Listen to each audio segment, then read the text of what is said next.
السلام عليكم ورحمة الله وبركاته. نحمده ونصلي على رسوله الكريم. أما بعد. সম্মানিত দর্শক মণ্ডলী, আজকে আমি যে বিষয়টি নিয়ে আলোচনা করব অত্যন্ত গুরুত্বপূর্ণ বিষয়, সেটি হচ্ছে শবে বরাত সম্পর্কে। অনেক মানুষ প্রশ্ন করে থাকে, শবে বরাত এটা তো কোরআনের মধ্যে নেই। আমরা বলবো, কোরআনের মধ্যেও তো নামাজ, রোজা এগুলোর কথা নেই। নামাজের অপর নাম সালাত, রোজার অপর নাম সওম, এটা আছে, দুইটা একই জিনিস।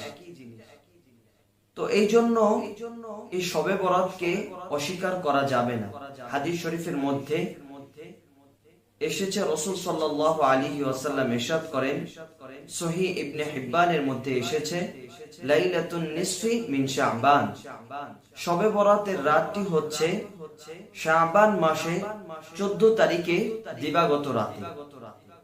এই রাতেরও ফজিলত রয়েছে, যে কারণে শবে বরাতের তুলনায় শবে কদরের ফজিলতটা অনেক বেশি। তো সহিহ ইবনে হিব্বানের মধ্যে রাসূল সাল্লাল্লাহু আলাইহি ওয়াসাল্লাম বলেন, লাইলাতুন নিসফি মিন শাবান, এই শবে বরাতটা হচ্ছে শাবান মাসে 14 তারিখের দিবাগত রাতে। এই হাদিসের মধ্যে ইরশাদ হয়েছে, এই রাতে আল্লাহ পাক রব্বুল আলামিন দুই ব্যক্তির দোয়া কবুল করেন না। এক নাম্বার, রব্বে কারীম মুশরিকদের দোয়া কবুল করেন না। যারা আল্লাহ পাক রব্বুল আলামিনের সাথে শিরক করে থাকে, শিরকে লিপ্ত থাকে, আল্লাহ পাক রব্বুল আলামিন এদের দোয়া কবুল করেন না। রব্বে কারীম পবিত্র কালামুল্লাহ শরীফের মধ্যে বলেন, ইন্নাল্লাহা লা ইয়াগফিরু আন ইউশরাকা বিহি ওয়া ইয়াগফিরু মা দুনা যালিকা লিমান ইয়াশা। শিরকের মধ্যে যারা লিপ্ত থাকবে, আল্লাহ পাক রব্বুল আলামিনের সাথে যারা শিরক করবে, আল্লাহ পাক রব্বুল আলামিন তাদেরকে কিছুতেই ক্ষমা করবেন না। তাহলে আমরা বুঝতে পারলাম যে এই শবে বরাতের রাতে আল্লাহ পাক রব্বুল আলামিনের সাথে যারা শিরক করবে, অর্থাৎ মুশরিকদের দোয়া আল্লাহ পাক রব্বুল আলামিন কবুল করবেন না। দ্বিতীয় নাম্বার, এই রাতে আল্লাহ পাক রব্বুল আলামিন ওই সমস্ত বান্দাদের দোয়া কবুল করেন না যারা হিংসায় লিপ্ত থাকে।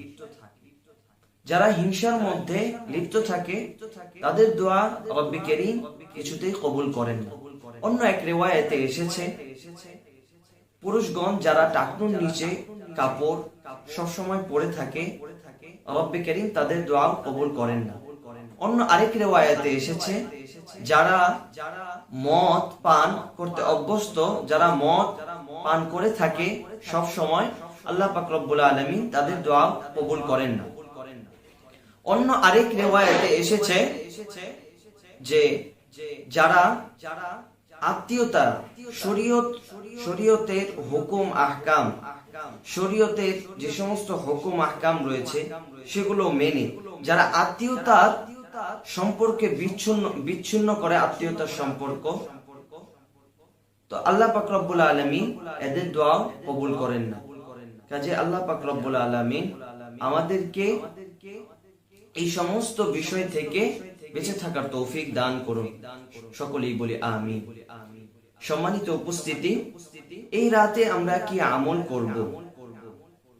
এই রাতে আমরা বিভিন্ন আমল করতে পারি। সেটি হচ্ছে, এই রাতে আমরা কোরআন তেলাওয়াত করব, বিভিন্ন তাসবিহ তাহলিল সেগুলো পাঠ করব। অনেকে প্রশ্ন করে, এই শবে বরাতের রাতে, এই রাতে এক রাকাতে 40 বার অথবা 39 বার অথবা 71 বার সূরা ইখলাস পাঠ করতে হবে। দ্বিতীয় রাকাতে অন্য আরেকটি সূরা পাঠ করতে হবে, এমন কোন রিওয়ায়াত পাওয়া যায় না। আমরা যেভাবে নফল নামাজ পড়ে থাকি, ঠিক তেমনি ভাবে আমরা এই রাতেও ইবাদত বন্দেগী করব। আল্লাহ পাক রব্বুল আলামিন আমাদের সকলকে বেশি বেশি ইবাদত বন্দেগী করার তৌফিক দান করুন। এবং যেহেতু সামনে চলে আসছে শবে বরাত, আল্লাহ পাক রব্বুল আলামিন আমাদেরকে বেশি বেশি তাওবা ইস্তিগফার করার তৌফিক দান করুন, যাতে করে আমরা সেই মুশরিকদের কাতারে না থাকি, যাতে করে আমরা সেই হিংসুকদের কাতারে না থাকি। এই সমস্ত বিষয় থেকে আল্লাহ পাক রব্বুল আলামিন আমাদের সকলকে হেফাজত করুন। আমিন। ওয়া আখিরু দাওয়ানা আনিল হামদুলিল্লাহি রাব্বিল আলামিন। আসসালামু আলাইকুম ওয়া রাহমাতুল্লাহি ওয়া বারাকাতুহু।